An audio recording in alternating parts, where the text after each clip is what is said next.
Welcome to the first of four special episodes of The Diplomats, here to talk about the DBN Invitational Tournament for the Kalhamer Cup, which is hosted by the Diplomacy Broadcast Network. I'm here with my podcast partner in crime, Umble the Heap, who, like me, is in the DBNI. So for their top 28 ranked players for the 2020 diplomacy season, got invited to this tournament to play each other in, I guess, this most competitive diplomacy tournament ever, which is how it's being billed.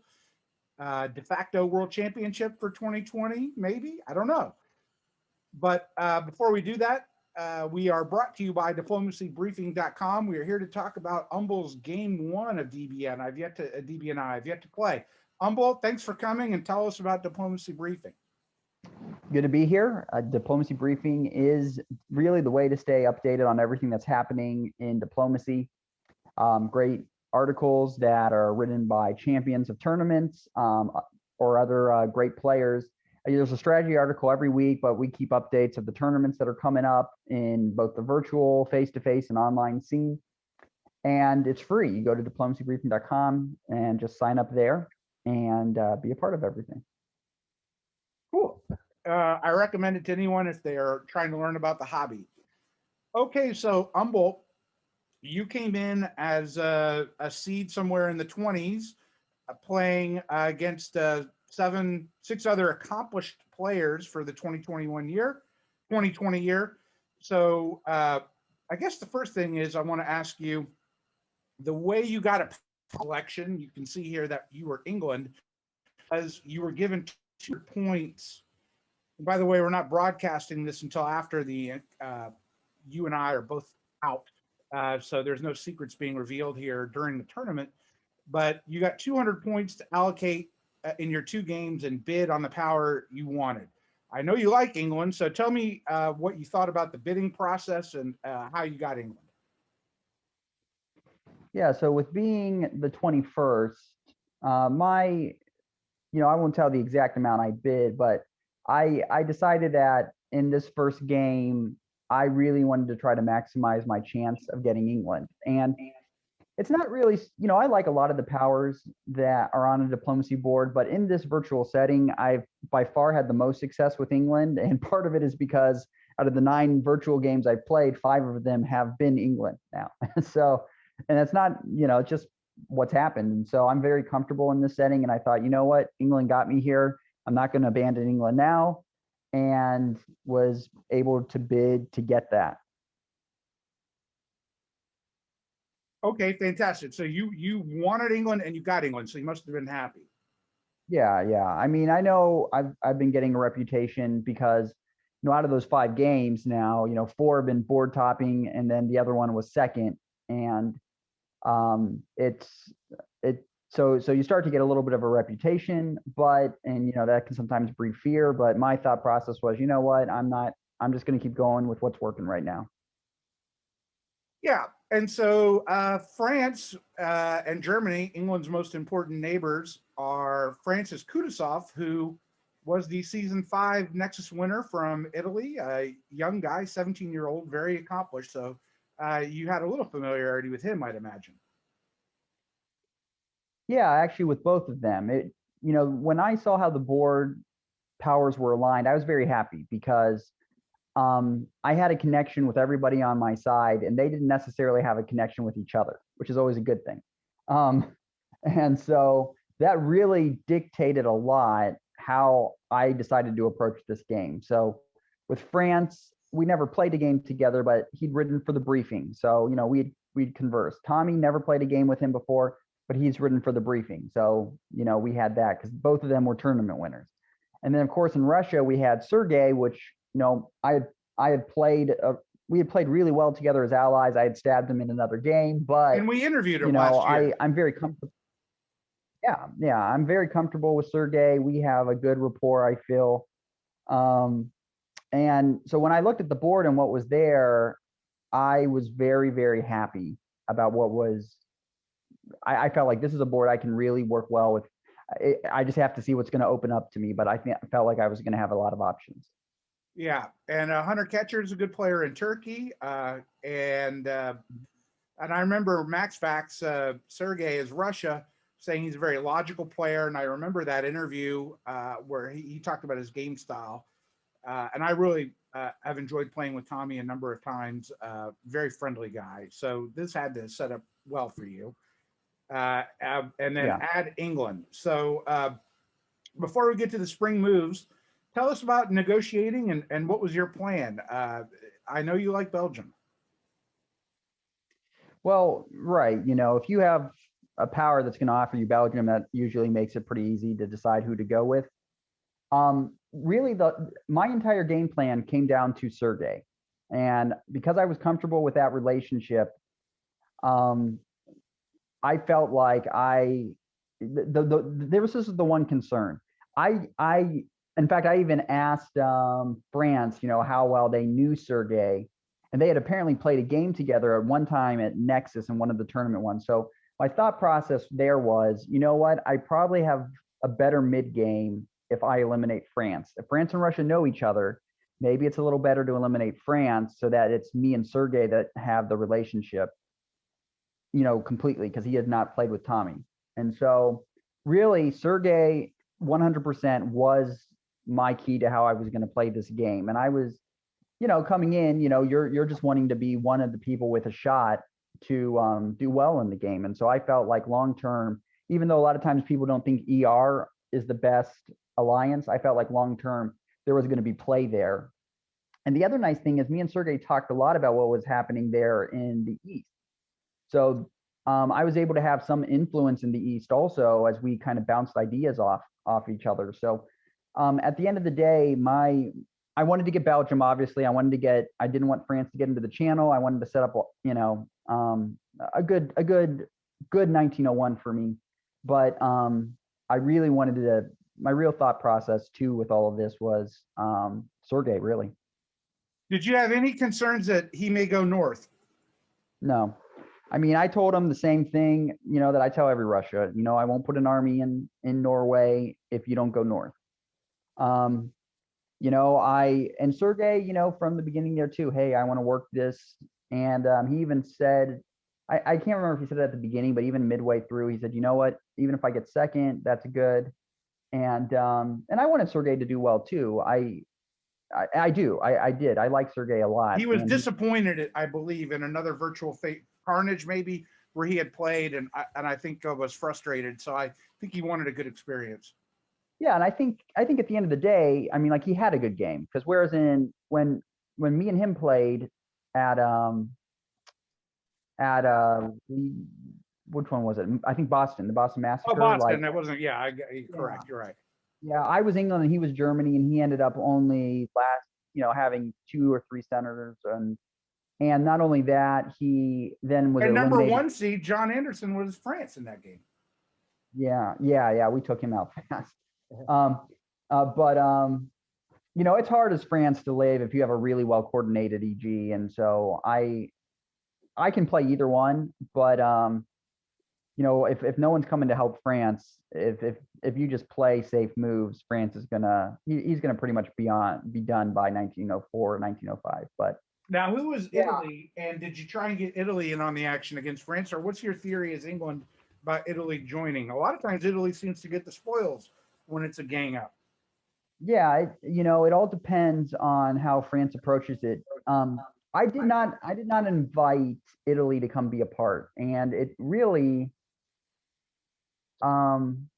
we didn't end up needing them. So if you don't need them, you know, that's the case. But also, you know, my read of Italy pretty early on was this was a guy that was an experienced player that was going to play the game and make the right moves at the end of the day. No one was going to convince him to do something that he didn't want to do. You know, you got players that, you know, through diplomacy, they may make perhaps less optimal moves. But Italy was not going to be that player. He was very much, I have a plan and I'm going to be making my decisions. And he had experience too. I think it's Brad Woodstein. Am I right in that? Yeah, it was Brad. I've never played with him before, but I mean, he just has a voice that and his voice, by the way, is going to very much impact this game later on. Right. But he's got a voice that he's going to make his point heard, and he's going to push his point very hard too. And that means, you know, I probably was more leery of him getting a lead.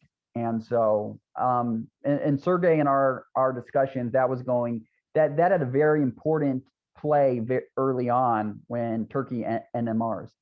Okay.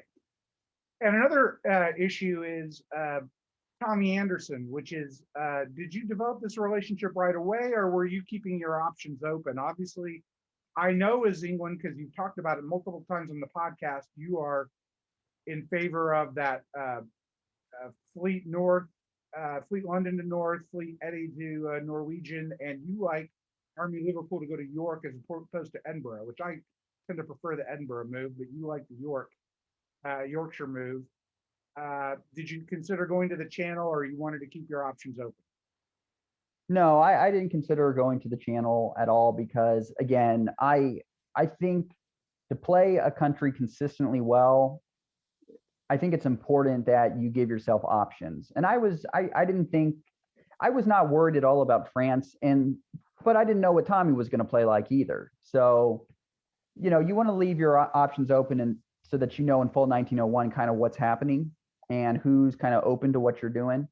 So I kind of like an EF a little bit, but because of Sergey, I knew if I go in with an EF, then what that means is I'm gonna have to either attack Russia by myself next, or to attack France by myself next.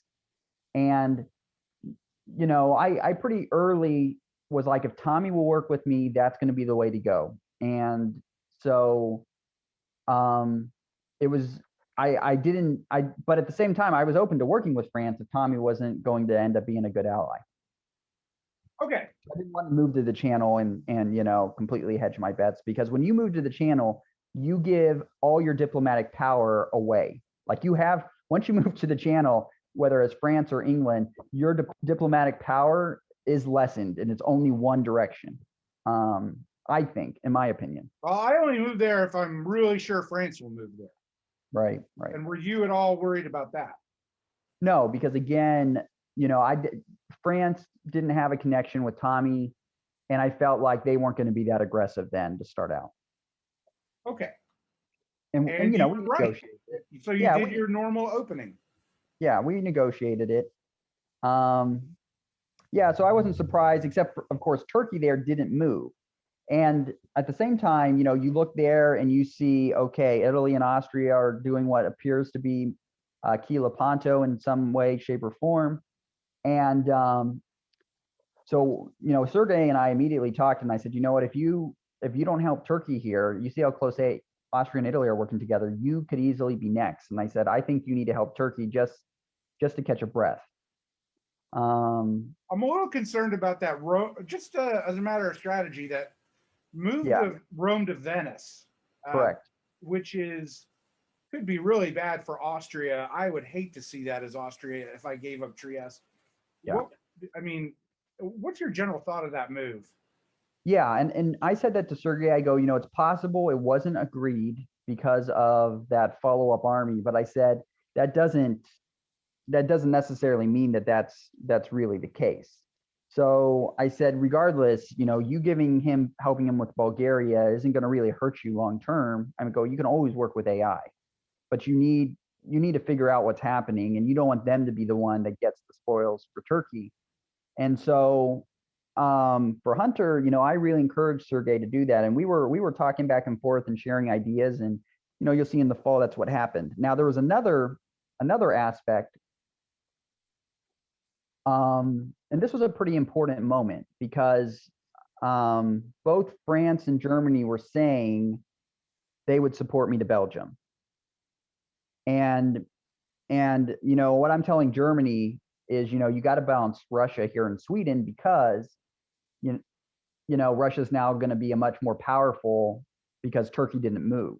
So the bounce was going to happen in Sweden, which was good. And by the way, I think Russia not getting Sweden, especially with the way I play England, is probably better for Russia's long-term chances.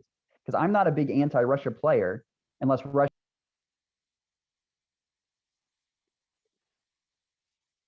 Umble?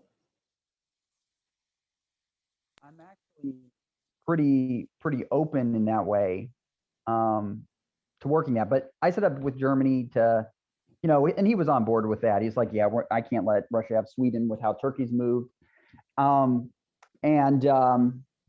Then with France, since they're both promising me, I'm talking with Germany. So Germany's the one I'm really like laying all the cards on the table. And I said, you know what? I said, if I can get France to move to Munich, then if you bounce them there, that sets us up so you can build an army and immediately, push into Burgundy.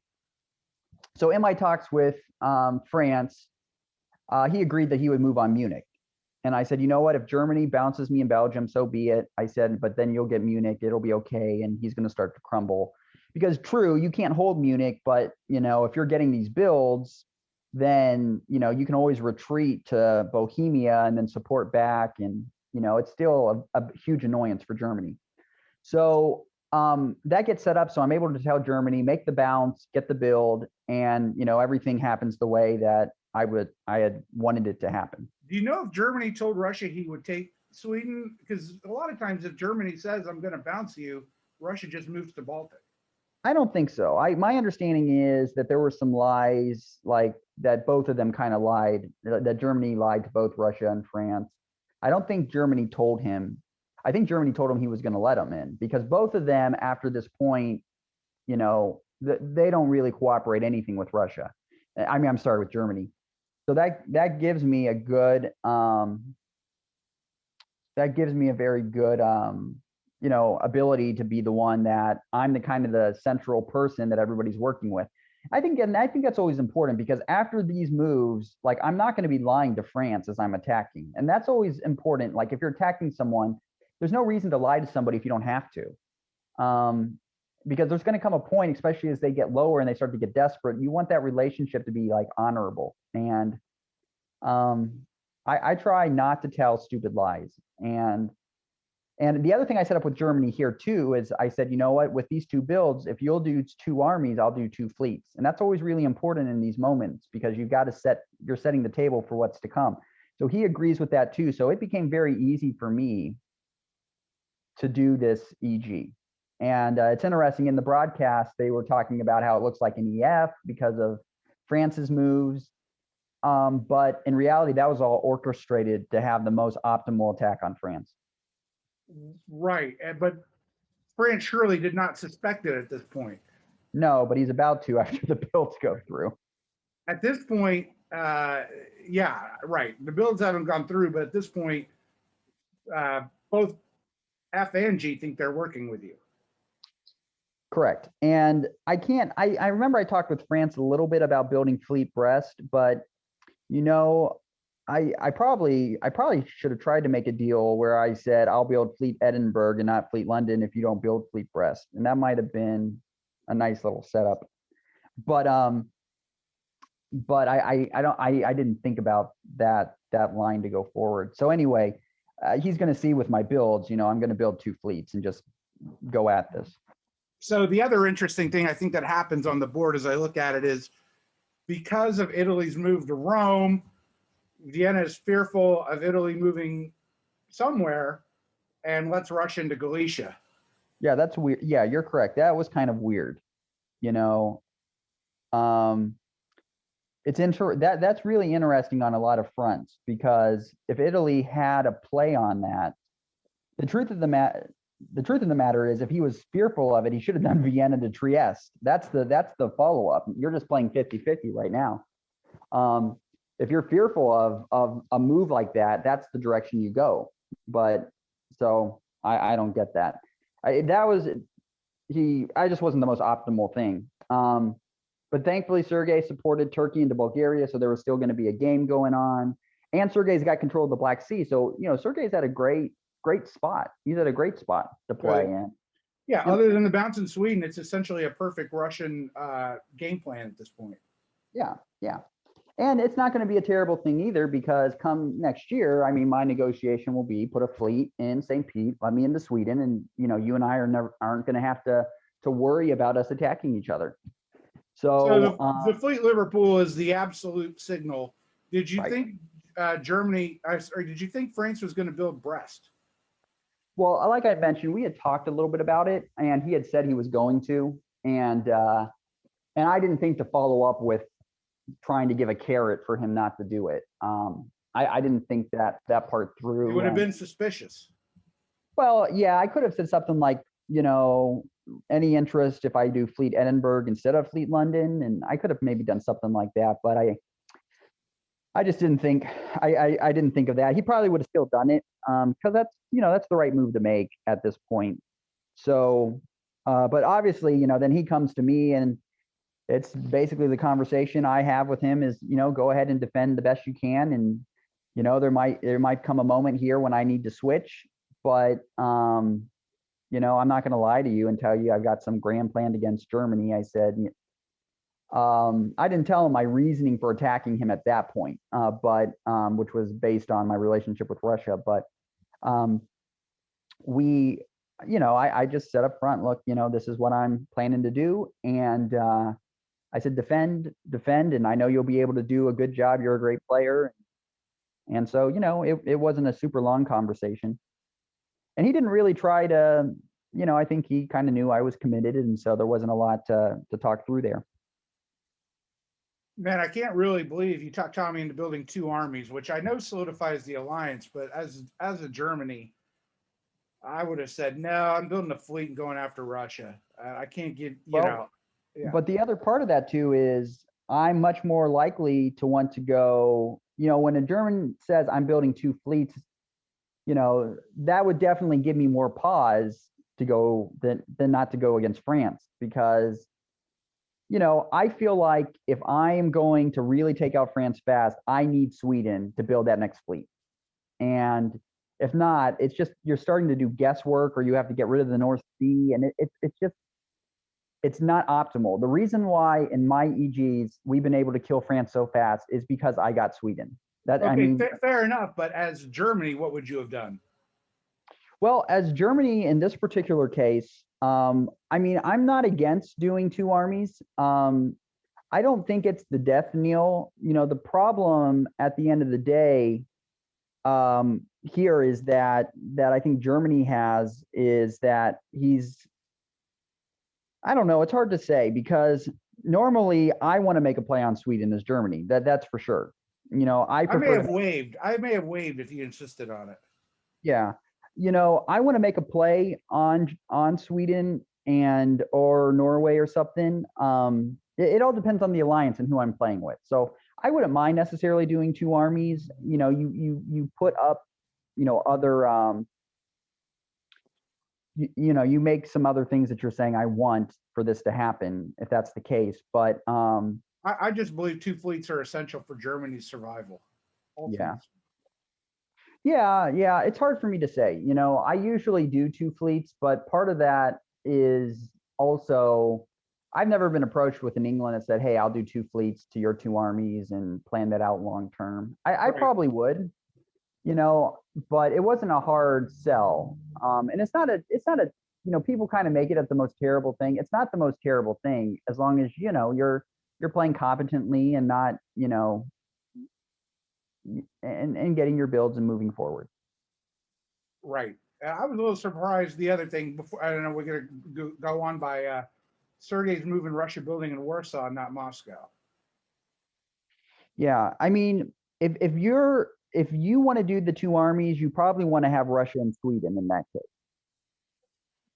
So, but it was a little difficult for him to put Russia and Sweden in that moment because of what was happening in the South.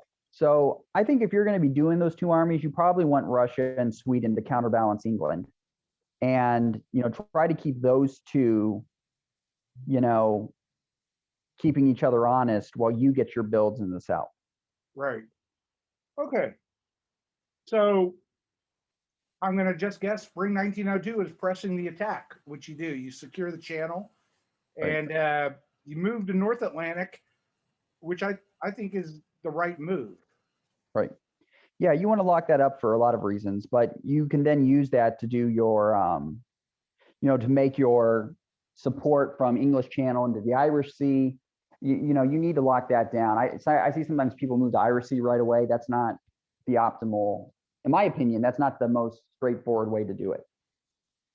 I agree. You've convinced me on previous episodes, but I'm curious. You take Sweden without support, so you must have thought Max was moving back to St. Petersburg.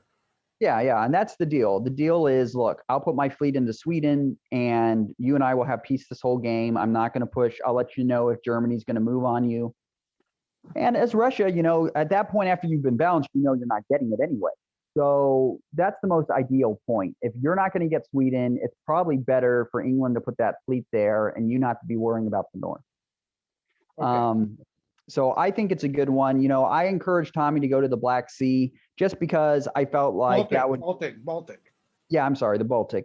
And my thought on that was we could then set up a bounce in Denmark to keep each other honest.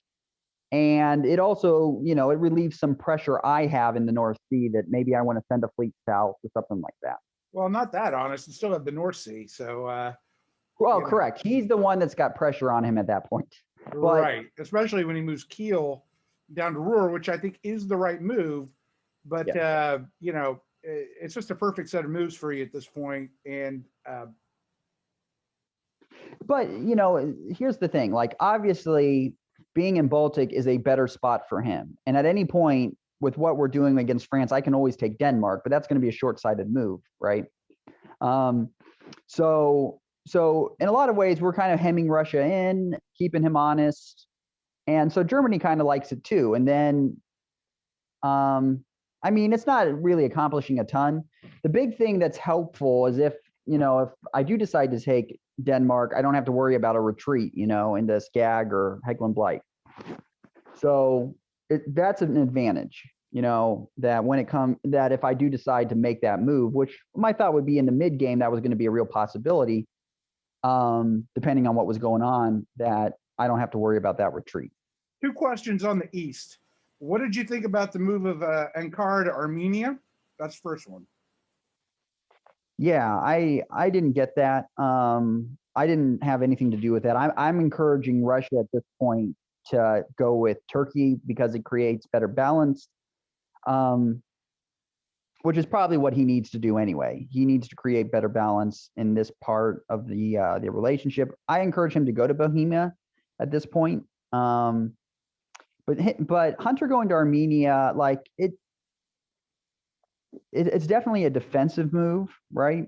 It's, if there's a, convoy coming over or something like that, it's a very defensive move. At this, he's got to work with Russia. So I don't think. Yeah, it may be a defensive move, but right. Hyper defensive, right? Russia built in Warsaw. I gave every signal possible that he's going after Austria. Correct. Yeah. So it wasn't helpful in that sense. Go ahead. No, you go ahead. Yeah, second question is the unusual move of Aegean to Bulgaria's south coast, which you don't see so much in a Key Lepanto or any Lepanto. I go back and forth as to whether we'll see how it turned out for Italy. We won't give it away, but in general, what did you think of the move? Well, I didn't really analyze that much during the game, but like right now, any Italy that ever is asking for that, especially after you've done a Key Lepanto, that is a special level of selfishness. Like Austria should be putting his army in there. A fleet is a terrible decision to make. And if I was Austria and I saw that, that's probably when I take Trieste back. If that's being pushed. So to me, that was just bad play by Nadi. To put an Italian fleet in there is terrible all around. He needs to. Yeah. Was Natty Austria? Yeah. Okay. Brad's a very strong personality, so maybe that had something to do with it. But that was, and it's not optimal for taking out Turkey. That's the other problem. So it's not an alliance play. It's a I want more centers play. Give it to me. Right. Okay. So here we have the fall 1902 moves. Yeah. Where Italy, well, I mean, it's curious. Italy stabs Austria with Turkish support, gets Russia on side. Hmm. Austria is going down here, but this has to be of some concern to you with Italy getting three builds. Yeah. So yeah, there definitely was. And two, um, I think there was some short-sightedness here for a few reasons. First of all, he is grabbing centers and he's getting Russian and Turkish support, but he's playing it so greedily that he's not building an alliance out of it, right? So, for instance, in my opinion, what you needed to do in this moment is support Russia to Vienna. You give him Vienna, and you then get your two builds. Like that's to me the better play. Or if you're going to do it this way, you shouldn't be taking two units because then you don't got you can't hold these units, right? And it's Turkey's obviously going to want Greece. And not only that, it's usually not a great idea to turn on Austria before Turkey's been hurt. Right. So you're just giving Turkey more play. And what are you going to do when Austria tells Turkey the next year, I'll support you to Bulgaria? You don't even have a support behind it. Which is inevitable. Right. All right. That's going to be Turkey's next ask. I want Greece. Okay. So A I think lot there of was kind of red dots, a lot of red arrows, sorry, in the West. right. Right. Well, this was basically get my You build need in another Liverpool. build. Yeah, get the build in Liverpool. And so there's kind of a 50-50 thing here, right? You know, does France try to go for the Irish Sea? Well, I didn't think so. I didn't think there was a great chance of that, but If you did, you were going to build.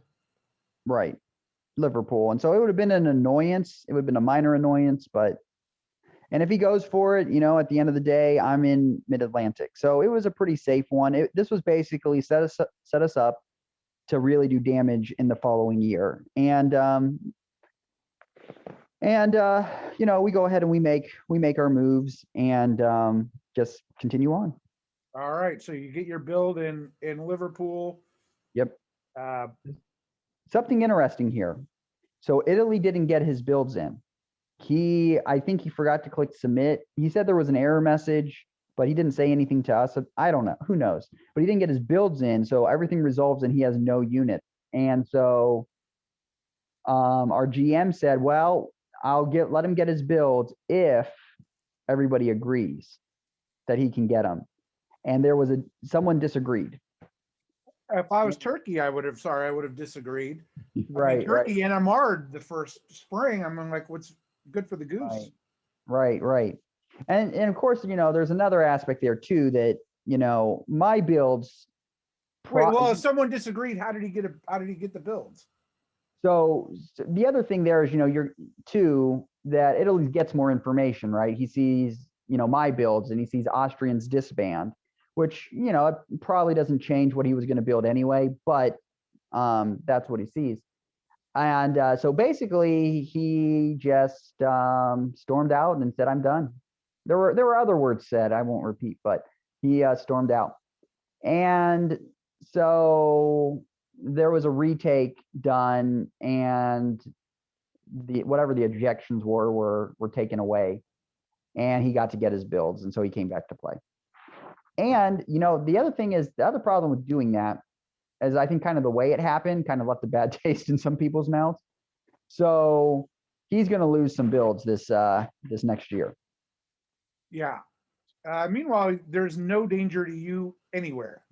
No, everything's solid. I am good to go. It's at this point where it's like, you know what, a good England game is coming. You know, yeah. I mean, you know, my always first thought is I can't get eliminated in this position, right? I mean, you know, then you see these wonderful moves with Holland moving away, Rourke going to Burgundy, Burgundy going to Picardy, and you taking the Irish Sea. It's now a matter of time for France. Right. Yeah. He's going down. I'm going to be taking Mid-Atlantic no matter what. And so France's discussions with me now become a little more. What can I do for you? They you? become a little more. Yeah, and you know we're having conversations. And I say, okay, you know, I'm going to be wanting Iberia. You know, that's going to be a given. I'm going to want Iberia. You know, I don't really care who has your middle units. I said, but I want Iberia. And I said, if I make a change, then, you can kind of be the land power here. And so, we're having discussions along those lines. I'm not making any promises. And the night, in the fall, there's obviously the chance that Italy's going to send a unit my way, right? And so I really discussed that a lot with Italy, and Italy just would not make a promise. And I told him, I said, look, you've lost Greece, you're going to be having issues. I said, there's no reason to send a unit my way. You can focus in on the east. I will focus in on my side. You don't have to, come my way for this or that. Cause he's kind of licking his chops a little bit. Maybe I'll get a center out of Iberia, and I don't really want to give him any of that. For obvious reasons. I don't want him getting a foothold in there. So I encourage France to move to Western Mediterranean. I'm like, I'm going to get it there anyway, and I would prefer him not to be in there. And I said, if we're going to work together, then, I need to have the freedom to be able to do that and push more into Italy if I need to. So he does it. And Italy, I thought for sure he was moving there and it was just going to be a straight up bounce, but he ends up not moving there. So France is now in Western Mediterranean in the fall moves. As we see right here. Mm-hmm. Yeah, no, it's a bad. Yeah, he's trying to get something from Marseille. Yeah, very bad for Italy because he loses all. He's now lost three. He's lost all three of the builds that he had the previous season. He didn't get. Well, he kept Tunis, but obviously he lost Trieste. Yeah, and of course Sergei's in a great spot in the south. Things are going well. It's probably at this point he should have started thinking a little bit more about making a turn on Turkey if he wanted to get that board top. But because at the end of the day, he's probably going to get Austria as his janissary. So you really don't want Turkey getting any stronger than this, I would say, in my opinion. Yeah, the only thing here is that I feel a little bad for France here. I know that you said you wanted Iberia, and he's trying to gain favor with you, but moving to Spain would have been the obvious move to help support himself with now what's going to happen. Well, true, but me and Germany had talked a lot too about how we were not going to give Italy anything because Italy's asking Germany, and the other thing there too is I think Tommy was telling him, okay, I'll support you to Marseille, and if that's the case, you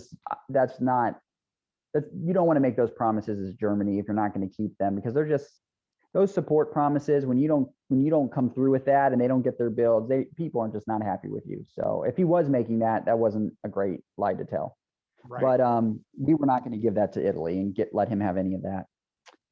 All right, so no builds for the FG, but your biggest enemy on the board, Italy, has to disband 2 because he retreated to Budapest as opposed to 3. And then we now have another Warsaw build by Russia, which has got to be great for you. And a little worrisome for Germany, but there's a lot of work to do in the Balkans for Russia, so maybe not. So let me put this forward too. I have no idea about how Tommy was working Russia, but that's another aspect in this. Like, if you're Germany and you're in the EG, you want to make sure that you're having great conversations with Russia. Oh yeah. And I don't feel like there was a relationship there. I can't speak for Sergei and Tommy, but I didn't see them talking a ton together. And I don't think Russia really cared to talk a lot with him because me and him were pretty close. But if I was Germany, I would have really been trying to pull Russia aside and say, look, we got to make sure we have a good relationship. So anyway, Sergei and I are talking and he's wanting to know, should I make this move now or not? And, I really didn't have a lot of clear direction on what to do. So I think I said, sure, go ahead. The nice thing here is I'm going to be able to walk into Portugal, right? And there's nothing that he can do. And so reality, like him moving to West and Italy not moving there was great. I didn't engineer that or anything. I thought Italy was going there, but it was very advantageous for me. And so this year is obviously a very critical one because Germany, who I play pretty well. Once E is committed against F, I tend to back off a little bit. And either launch sort of south or east a tad to make sure something like this may not happen to me. Mm-hmm. Yeah. Well, and this is going to be the moment here. You know, if you're going to stab and go for the strong board top, this is the moment to do it. Again, Sergey and I are playing so well together that if Sergey had probably had a little bit stronger position, probably the outcome out of this would be me and him doing a split board top. And I could have seen that easily happening. But Right.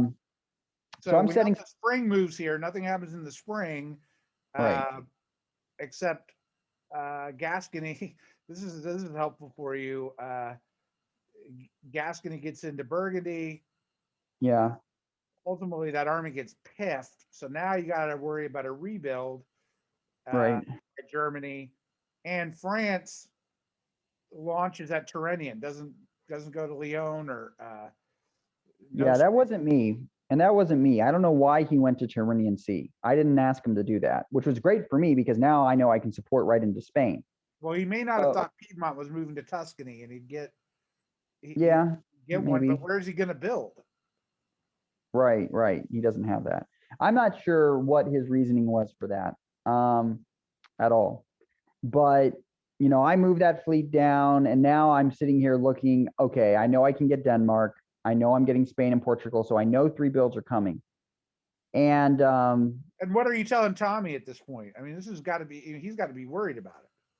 yeah, I think originally Tommy had a move to Holland set. And what I told him was, he said he changed it at the last minute on it. Right. In the chat. Yeah, we had a conversation and I was like, you know what, let me support Ruhr into Burgundy, I think is what it was. And I said, let's do that. So that way, you know, you're set up, you know, for a beleaguered bounce or whatever. And I was, you know, the goal was for me to support in the fall Picardy to Brest. So the thought there is we're going to get that army in, we're going to push that. The reason why he didn't go to Holland was because of my offer to support him into Burgundy. Right. So yeah, so with the stab, I've got my fleet still right in position to do convoys and get rolling. And here we go. Yeah. Take Spain. He moves to Burgundy and takes it. He got Brest. Yeah. Denmark and Holland off of him. Yeah, it's curious to me because why France did the move that way. I guess he just thought, man, maybe I won't get Spain. Well, he clearly had an issue because Paris supports Brest, and right. Brest moved, so he must have had some last minute thinking there. Yeah. And obviously now he's down to 2 centers, and that's game's done. And that's the thing. If you really coordinate well between EG and you, especially if you do it this way, unless you get some help from Russia or Italy, you're done. I don't know how well he was lobbying Italy or Russia either. Or he wasn't going to get anything from Russia, but I don't know how much he was lobbying Italy. So I don't know. It's a hard place to be when you're getting attacked like that. So yeah, I've got 4 builds coming. Unfortunately, I only have 3. Yeah, it's so centers sad to do it in. I know it's you love tough. the armies, and you've already built enough fleets, but you still put one in Norway and Edinburgh. I was surprised. At the Edinburgh build, but I guess we'll see what you do with it. But tell me what you were wanting to do. Well, I have another build, of course, coming, and I know I'm going to be in the next year having multiple builds again because, you know, I've got play on Kiel that's going to be coming. I've got other options to grab centers. So my whole thought process here was I'm going to get another fleet out there so I can keep convoying armies, and fleets are just going to be more flexible especially if I'm going south. So it's not going to. The only qualm I have with what you've done. You didn't know France was going to disband Mid-Atlantic. Right. So when I saw this happen in real time, I thought, he doesn't build a fleet Liverpool. Well, France wasn't a revenge player like and at the end of the day, he's at 2 units. You know, what is he? Because if he's going to keep 2 units, right? What's going to be the most optimal? If he keeps Mid-Atlantic, then that means what? He's going to keep just Marseille. So, you know, if he wants to have any kind of staying power, he can't annoy me. That's not going to help him. And it's Fair. not going to be a yeah. So I think I don't think that was the wrong move to make. I wasn't really worried about Mid-Atlantic. No, I'm not saying it was wrong, but my paranoid nature, I would have thought that road No, fleet can be a pain for a year. maybe yeah, but I mean, like, it's never going to get anything. I have too many units in the island. You know, I can keep one army back there, and he'll never get anything. Right. Okay. So Here we are and now it's just you're now leveraging your wonderful relationship that you've built up with Russia. right, and Sergey was asking me, okay, do I go all the way in on Germany now? Will you support? And I could have probably tried to dissuade him and say no, focus in the South, but I just didn't really have a clear plan at that point on what to do with Sergey. So I agreed. And, Tommy was moving back anyway. See, the thing with Tommy was it was pretty clear that fighting me was not going to help him survive this game. Because if he had gone all in against me, all that meant was then me and Sergey would have finished the split. The fact that Tommy was willing to say, okay, look, you got me on this one. What do I do now? That's why he's going to make it to the end of the game. Right. And that's an important thing too. If someone gets the jump on you, look, this game's diplomacy. It's a game. All right. That's what I do. I take my medicine. How can I help? Yeah, it's a game. And it's one thing if someone stabs you and it's not good for them. Like I understand getting angry about that when it's just literally hurting that person in the grand scheme of things. But this move obviously for me was moving to cement a board top. He wasn't going to be able to punish me for it. And so you say, you know what? Hey, I made a bad move, or you got me. Let's go forward. And so that's what he said. And so he didn't 100% always keep his word. Like, I wanted him to take Paris sooner than he ends up doing. But it's all right. So he goes to protect against Berlin. And Sergey, is very happy. Things are going well for him. He's got 8. I'm at 10 at this point. I'm just stunned Burgundy didn't move to Belgium. I mean, I know. I mean, I just don't think it's a likely attack on Munich at this point. Correct. But, the same thing like with Tommy and me, I already have Belgium, so this isn't doing much for him. It's not going to change anything. Right. So his thinking, we worked all out those moves. Those moves I wanted him to take Paris. He didn't. But the other moves were built. So yeah, that's fine. Right. But at this point, it's in my benefit. I need to get France away because they're not going to help me. They're just not. They're like, I'm not going to be doing that. So that's why you're going to continue to see those holds. So you notice there, you blew Russia in the spring, but you had a clear plan what to do in the fall. Yeah, there seemed to be no real benefit to me to letting Russia catch up with me at that point. And Sergey was not happy when I did not help him in. And I get it. Real master stroke of diplomacy. Okay. The only thing, you've crippled France. And now you just did a brutal stab on a guy who accepted it. Mm-hmm. I mean, he could have fought you more if he wanted to. But, but Germany doesn't lose anything this turn. He gains by helping you. Well, I guess he loses Kiel. But it is what it is. I mean, it's he's helping. Right.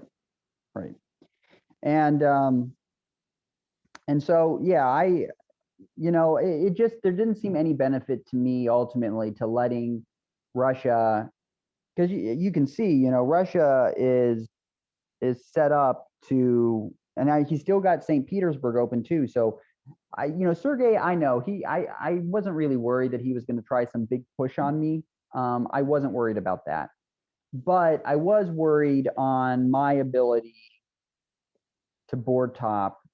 And he had told me he was good with me board topping, and I believed him. But at the same time, if you can make sure you board top, it's I feel like that's a win-win, and it's less stress. Yeah, I'd be a little worried. Strangely enough, if Russia was super mad at you, I mean, Turkey's getting mighty powerful at 6 now. He's out of the box without a lot of defined enemies. Right. Are fleeing from him. Well, it's also at this moment that I put forward a draw. I say, guys, look, I've topped this board.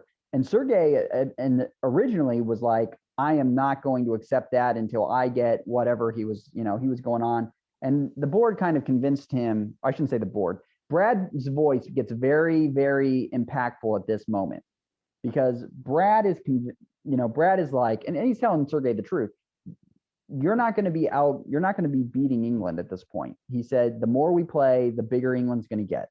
He said, this game is done. We should accept the draw. So the draw gets proposed and it gets shot down. And this is when Brad begins saying it is Hunter that is rejecting it. And I'm not rejecting it at this point. I assume you rejected it. No, I didn't. They said on DBN there was a draw vote that failed, and I have to think it was you. It wasn't. I didn't. I accepted the first 3 or 4 draws mainly because, I was fine topping the board. I was fine getting 110 points. And sure, there was more play to be had, but, at what cost? And I was fine. I was fine with Sergey getting second. So no, I accept the first 3 or 4 draws. Now maybe that wasn't the wisest decision, but I at this point with the DBNI, my thought was with the low amount of games, there's a good chance I'll play some of these guys again anyway. Yeah, but if I'm punter, I'm probably not accepting it as turkey. I'm thinking I can get more centers. Yes, he is. And that's when Brad becomes the anti-Hunter. This is Hunter that's rejecting it. And of course, then Hunter builds 2 fleets also. So my discussions with Sergey are, Sergey, look, I am not going to take St. Petersburg. I'm going to move, but I will not take St. Petersburg as long as you make sure Turkey's not getting the stab on you. I go, you got to move to the Black Sea. And he I think he was probably a little suspicious at first that maybe I was the one doing it, but it was obvious here that I was going to be able to push St. Petersburg. He was not going to be able to stop it.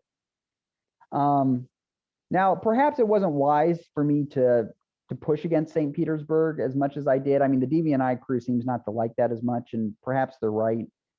But at this point, I really was just trying to play for a draw. It really was. And so he moves to Black Sea, and Hunter doesn't go for the stab, which is probably the right decision at that point. But it's really going to be at this moment that kind of opens up the game. And I didn't have any great foresight here on what to do, but I did tell Sergey, look, if you will take Ankara, because Sergey wants the game to draw, obviously, right? He's got nothing more to play for, really. And so Sergey wants the game to draw. And I said, if you'll take Ankara, that'll make Hunter accept it. And I won't take St. Petersburg and show you that it's me who's accepting the draw. And thankfully, at this moment, that's what happens. I don't think Sergey probably should have taken Ankara. It's hard to say. But he does. And that, it's natural human instinct. If you've got a center and he's going to get 2 rebuilds or 1 rebuild, he's going to take that center. Yeah. So he's gotten 2 builds now. And of course, we had talked about do not build St. Petersburg. I'll just take it if you do that. I will press on. And the draw gets rejected again. Now, after this, I do not accept it until the end, because it's at this point when I realized that Turkey has enough animosity that there's going to be play for a solo. So you're just going to play it cool. Yeah. So before, I was making a trillion different, trying as much as possible to show Sergey that I'm not rejecting the draw. But at this point, after this, I will reject the draw. And I don't know if Hunter continued to reject it. I think he did for a while still. But I've got play to make. And I tell the board at this point, hey, look, I'm taking St. Petersburg if we don't accept it. I become convinced for a little bit that it was France that was rejecting it. Because, France is 18, and I thought maybe he's just wanting to keep playing and, make havoc. Because I was like that at 17 and 18. I might do that. I might just keep rejecting it. Okay, I'm laughing a bit here. Did you know that Spain South Coast couldn't support Brest to Gascony, or is this just a bit of a funny? I didn't have anything to do with it. And so I was like, I'll go ahead and do that. So the real problem here, and if I would have thought this through, I would have got it. My real problem in all of this is this next move in the fall when I don't start making a Play play on Tunis. for, yeah, that was a real mistake. if you had, yeah, I mean, you had to support Spain here, Right. no matter what. But I know in the next move, Gascony's going to Marseille. So I know that's happening. And I know I'm hitting Gulf of Lyon. So Mid-Atlantic to North Africa was a easy decision. That was an easy decision. And I didn't, but there was a diplomatic side to this too. Turkey You was prioritize telling, helping Germany a bit. yeah, but Turkey also is telling me, look, I'm okay with you soloing, just don't take my dots. And my thought process was, you know what, let's not hurt that diplomacy at that point. The right move here was Mid-Atlantic to North Africa. There was no way that I was losing Spain. That was the move to make. And I missed it. And I could have followed up English Channel to Mid-Atlantic. Now, that's probably not the greatest for convoy reasons, but it's all of a sudden then I have the Med. Like, well, yeah, I mean, but I think that you're right, but what does Marseille do? Marseille retreats to Burgundy. Belgium's at risk if you follow it up to Mid-Atlantic. I mean, you got issues. Sure, yeah. So maybe I would have still held, but English Channel, but Mid-Atlantic should have gone to North Africa and given me some play. I guess you could have moved Picardy to Burgundy. Yeah. That's probably, yeah. And you know what? I'm probably doing too much concern there in the north. That that extra army probably is better.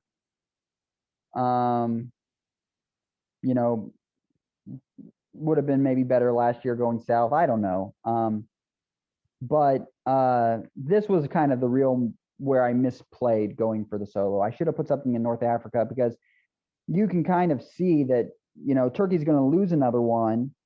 Russia's still grabbing stuff, so Tunis would be mine. And if Tunis was mine, I think the solo was going to happen. And helped here by taking Livonia and St. Petersburg, so there's no build in Moscow. The other thing too is if I was not Turkey supporting me into Gulf of Lyon, which I did not ask him to do that. I didn't ask him to do that. So him supporting me into Gulf of Lyon very much I stabbed Germany in the next year, which it wasn't a big stab, but I took all of France. Right, but that's a good move for him to do that too, right? He doesn't have to worry about Tunis. Yeah, that was a very good move for him. I should have. You didn't expect that support to go through. You didn't ask for it. You didn't know. You thought you'd still be sitting there in the West. Correct. And that would have, if I would have still been sitting there in West, I would have gone for Tunis. But then it was like, all right, well, let's consolidate France. And so I'm going to I don't think this was probably a good play either. It was probably a bad play on a lot of different angles. I think this next year really was probably bad. I get my builds. Honestly, there was no reason for me to go to Gascony. I should have followed up. I mean, and I could have walked right into Tunis the next year. Were you just worried about a retreat? Yeah, I was worried about a retreat that, hey, this may happen. And the truth is Tommy would have probably gone back to Piedmont. Now you can see there, he does an attack, right, on Kiel. So, he was trying to do a little bit of funny business, I suppose. Yeah, I looked at this too. Yeah, no, that would have been. Maybe Mao to North Africa. Right. Now that you think about it. Yeah, either that or Western Mediterranean. That would have been the play. Go up. Probably you could have blocked him from Spain, from Lyon, right. And there's really nothing that retreat could do to you. Yeah. I prioritized, ease of conscience over tempo, and I should have just done Gulf of Lyon to Marseille with support from Spain and dropped Mid-Atlantic into Western Mediterranean and or North Africa. It wouldn't really matter. and just been ready to go. Well, you see the board better than most and can write orders quickly. I would have definitely had way more problems than what you're articulating here when you're thinking about a solo. But for players, it's a lot easier to look at a map and do it now than it is in the moment. I will tell you that.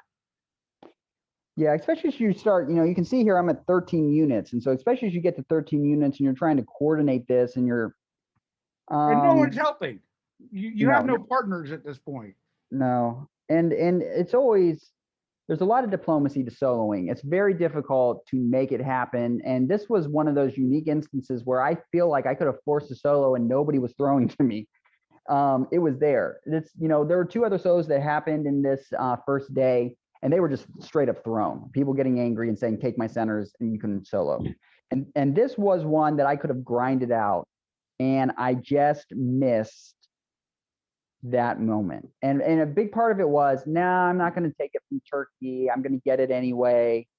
And Turkey, I think was I don't think it was a master plan there. I think he was perfectly okay with me soloing. But when the option became to stop the line and get some of his home centers back, he kind of relented. And I just didn't, I couldn't see that move. And the truth is, I could have taken Gulf of Lyon, and I could have taken Gulf of Lyon in the next year. I mean, I didn't even have to take it in spring. I could have taken it in the fall. I could have moved that army up, moved over into Brest, and then just taken it next year, right? So there was a way better way to do this in the South. And I feel like that's been a little bit of a weakness with both my England and French play. My mid-game moves to the Med, I've just missed them. I've just missed the most optimal way to do it. So right. Well, for intermediate and beginner players, you can't solo as England without typically 3 of 4 centers: Moscow, Munich, Tunis, and Warsaw. You got to take 3 of those 4. So you got Munich at play, and you've got I got St. Petersburg. You're not going to get Warsaw. Yeah, I've got St. Petersburg. So what that means is I'm going to need Berlin, Munich, and Tunis solo, if unless you can push farther into the Med, which again was a possibility at this point. I've got the fleet to do it, and I've got the jump and the space to probably be able to get maybe some armies in. So this was just a not optimal play. And, you don't have as much time. And sometimes, I mean, there's no real excuses. I just missed it. I prior, sometimes you get these ideas and you're like, I know this will work.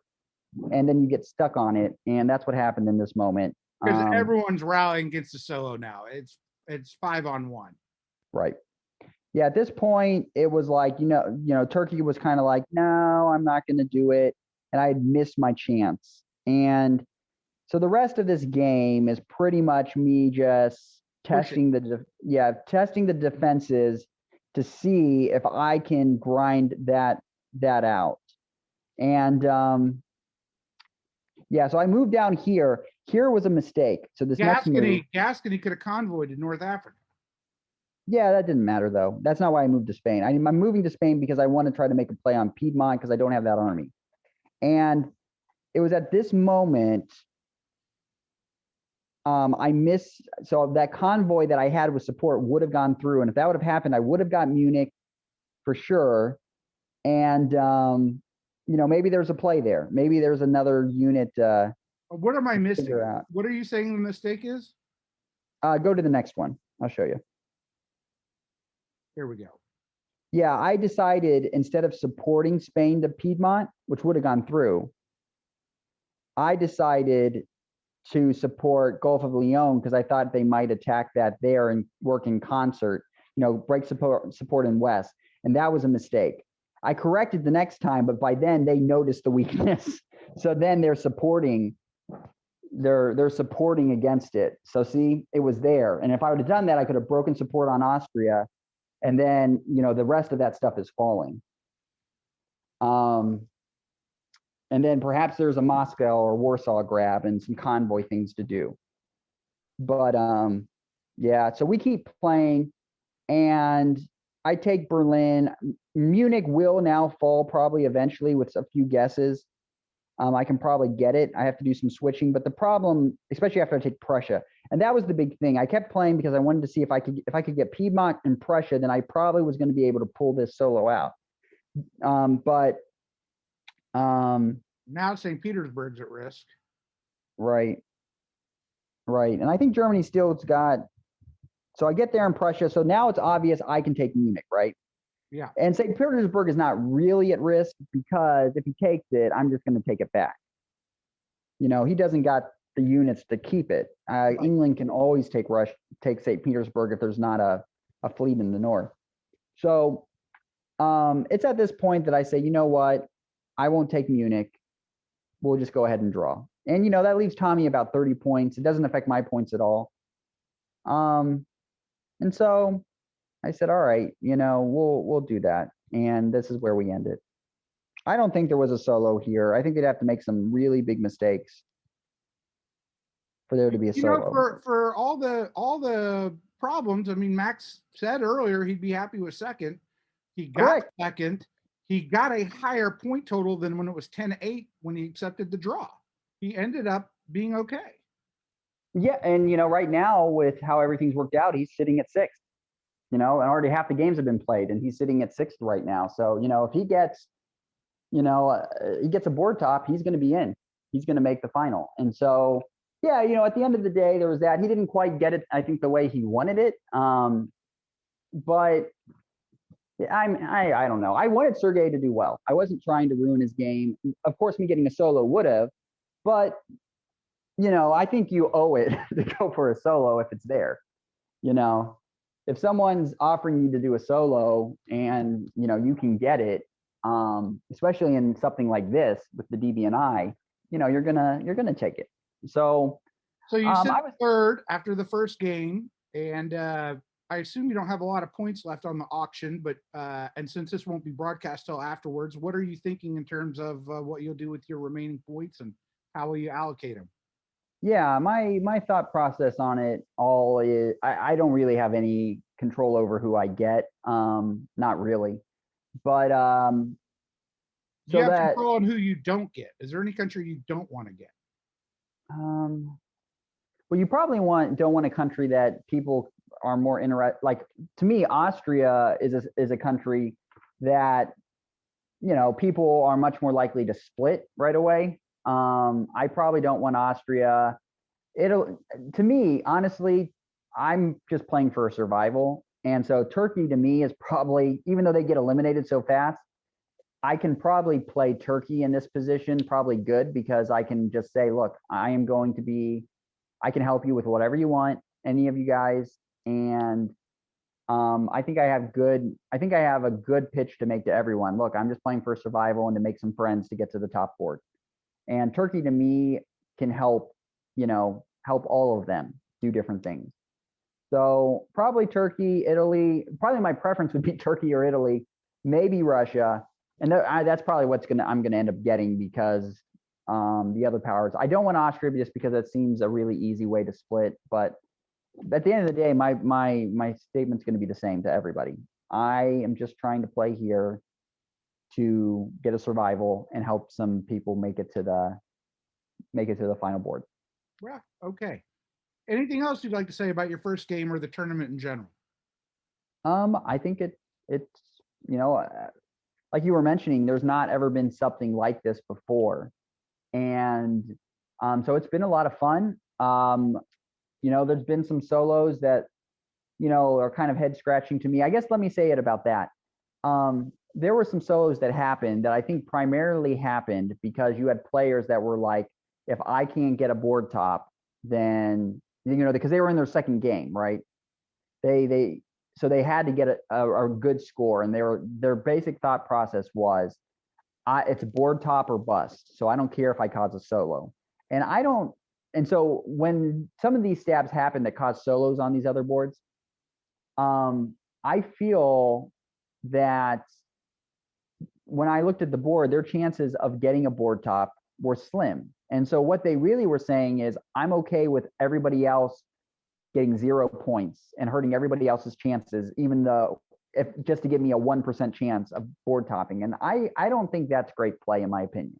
I'm one of the people who plays the last two games, and I'm sort of enraged, actually. Yeah. Because I think the phenomenon that we saw with the two players who played on the first day causing this issue, we're only now going to see magnified with all the players who got zero Yeah. because they're out of it unless they solo. Mm-hmm. And they're all Yeah. going to have that mentality, and Mm-hmm. struggling with that and how I deal with that has occupied a lot of my thinking right now. Yeah. And it's just not fair to the other players on the board. Like, sure, okay, the people that are going to get 40 or 50 points off of this that's going to be really helpful for them making it to the second board, to the final board, and to say, you know what, I'm okay with you getting zero, just so I might have a small chance of board topping. And when I looked at the board, in my opinion, there was no chance for them to really board top. It just wasn't going to happen. And so to play, to me, that ruthlessly, it's just not a good, it's not a good look, in my opinion. And you start to develop then this reputation that you only play for yourself. Yeah, but the And guy's 19 who did it. I mean, I'm sympathetic. I understand it. I think the miscalculation on his part was, if he had totaled up, I think the thinking that he needed to get a board top is false. I think his two scores would have put him in better contention than getting zero, which is what he ultimately got. At least well, in the game. yeah, well, perhaps, but the underlying thought below that too, that I'm okay with people getting zero just because maybe I might get a board top, I think is poor form. Well, I in my mind, it's a different mentality. I probably would rather have a top 10th, 9th, or 8th than top 25. Sure, Right? yeah, I'd rather well, first of all, my first thing is I don't like to be soloed on, period. Like I that's more important to me than anything. I It's don't the want to be soloed ultimate on. diplomatic failure. Yeah, yeah. I do not want to be soloed on. I don't want to give anybody a solo. So no matter how enraged I am, I mean, like if I'm at one center, that's one thing. But if I have play, if I actually have real play and I played a good game, I don't want to get soloed on. I don't want to do that. But the biggest thing to me is that I just don't think that's fair for the other players that played a good game to say, I'm okay stabbing everybody and I'm okay with getting zero and you all getting zero just so I might get to the final board. That to me is, I don't like it. I don't think it's good for the hobby. And Well, we'll see how it plays out in the final two games. I'm very nervous about it, to be honest with you, because think a lot of people are going to have that mentality now, seeing what's happened. mm, So we shall see. I keep telling myself if I do get double zeros, I'll be tied with a few others. right. So I won't be, I might be tied for last, but I'll have good company in Well, there. it's interesting your thoughts about people playing more desperate, right? That's an interesting thought because I hadn't thought about that aspect. Um, I hadn't thought about that aspect of it, and you're right. There's probably going to be some players that, especially that are newer to the hobby. I think people that are newer to the hobby have that mentality because they are more about their results than they are about the relationship. And the longer you play, the more it becomes a relationship where it's you're playing the long view, right? So we shall see how it plays out. Well, anyways, thanks for coming in to talk about game one and a little bit of the tournament in general. And then I guess next week we will have three games to cover, and I think you're probably good for the top board if you survive. And I hope that happens, and hope to see you on the top board. And we'll have another podcast to do about Umble becoming world champion. Well, if I can just make it to the top board, that'll be a success. So I'll be very happy. Out of everybody that's played, to be able to make it my way to that, that'll make me very satisfied. And you never know how these top boards will work out. There's stuff that happens that's outside of your control, and so just making it there is great. All right, no time to be humble, Umble. Thanks so much, and have a good day. All right, thank you.